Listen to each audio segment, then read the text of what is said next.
guys, how's it going? I'm sorry it's been so long since my last video. We've been traveling and rehearsing, we have a new aerial act that we're going to be showing pretty soon, so you guys will be able to see it and come see us in performances.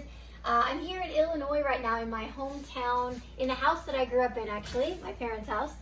And I wanted to talk to you today about handstands, because handstands have become kind of like this signature, especially the specific handstand, overextended handstand that I do. It's on the cover of my book, Everything is Possible, link below if you haven't already read it.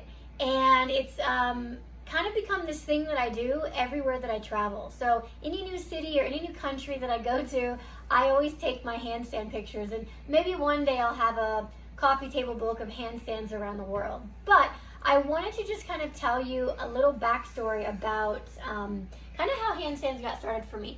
So as a kid, I grew up doing, I started in first grade, like beginner tumbling lessons.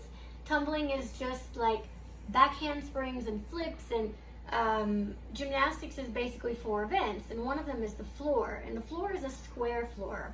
And power tumbling, the floor is like a long runway strip, and you do backflips and twists and all kinds of stuff. And so I started doing that at the very beginner level in first grade, forward rolls and backward rolls, and then that evolved into me competing as I got older, and I was the first person with no legs to ever compete with power tumbling. I went to state championship one year, went to Junior Olympics, and that was such an amazing time in my life.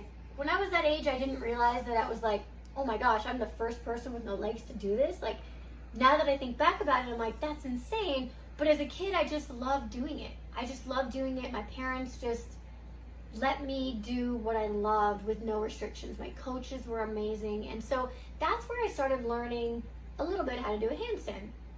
And you think, well, you don't have legs, so you can just, lift your body up, right?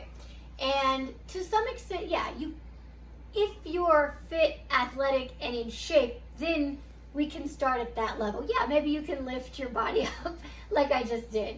But I started learning then how to go all the way up in a normal handstand. So a normal handstand would look like this, where you just go up and you're totally level and you're even and you have your head in, right? And you're just up straight and your arms are locked out, okay? Then you come down, all good. Got some hairography there. So I learned that as a kid in beginner tumbling classes, just normal handstands, and I was always, of course, I was very strong. I was probably much stronger than my other, teammates. One, because I used my arms all the time. I walked, I almost never used my wheelchair.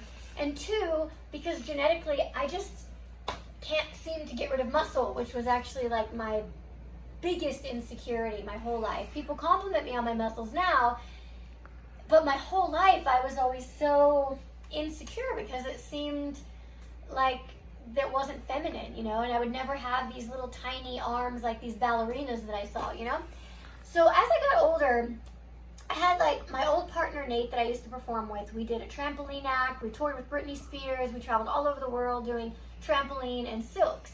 And so he started working with me to kind of get my tumbling technique a little better and to open up my shoulders. He had me start doing my handstand, and then slowly, this being my booty, I would go over more and more, and I was actually opening up my shoulders. And then I was with I can't remember everything, but I was with my sister Dominique and her husband Mike, both former gymnasts, and they saw that I was doing the extended handstand, but I was just doing it to open up my shoulders. So I really didn't think of it as a handstand. I thought of it more as like opening up my shoulder exercise kind of thing. And then they were like, oh man, I bet you could do this. There's all different names for it, but I'm just going to use very simple English terms, an overextended handstand. There are technical terms for that. But, and they were like, wow, I bet you could do that. So we started working. I just started kind of stretch. It's more like a stretch, but it's also like it takes every single part of your body to be able to go over and keep going over while still actually being able to stay in the position without moving. And then I started doing the pictures everywhere. Well, I wanted to look at the camera when I was doing a handstand. And so I'll show you kind of the progression. So I showed you the normal handstand, you know, and then as over years, I mean, it took me years to be able to get the flexibility and more so the, just like the technique to be able to stay. Like, it's really hard, you know, even, okay, yeah, you don't have legs, it's easier for you. It's not with the technique, all the technique and the doing and the things that you have to do, it's the same. You know what I mean? Like, actually it would look even cooler if I had legs, because they could come in and touch my head and I would look like a contortionist, you know? So it's give and take, you know what I mean? And so anyway, I'll show you the overextended part, and then my next challenge, once I could actually do the handstand, it was like, okay, I'm gonna get a little more arched, a little more arched, a little more arched, and then it was like, oh, I wanna look at the camera, but just turning my head from like here in a handstand, like I showed you before, that neutral place, and turning a little to look at the camera was like, I would fall down every time.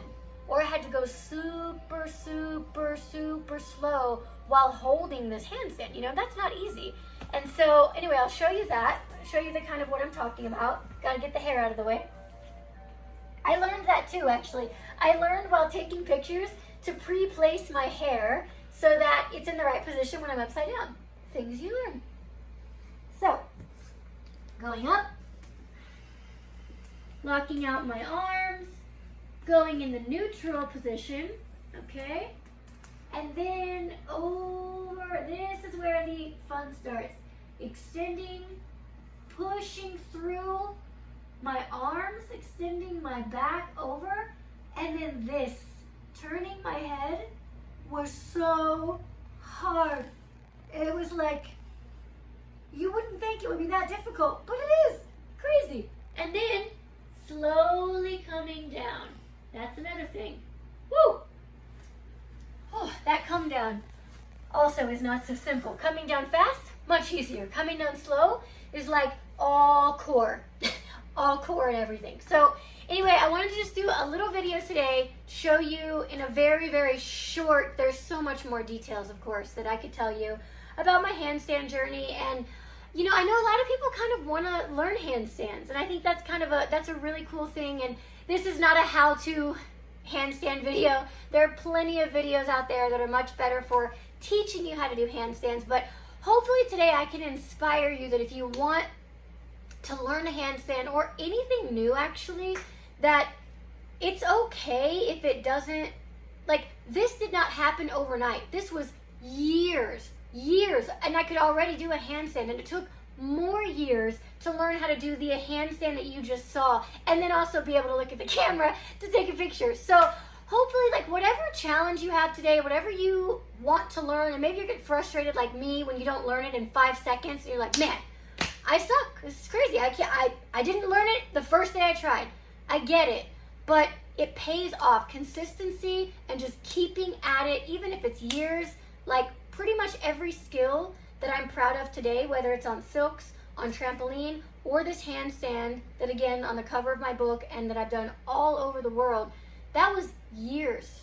It was years of doing it over and over and over and over. So there's no secret pill, there's no magic anything. It's just the consistency day to day to day to day. So I hope you guys are encouraged.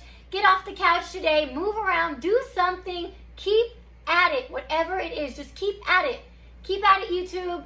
Like, subscribe, share, and thank you so much for watching. See you next time. Bye-bye.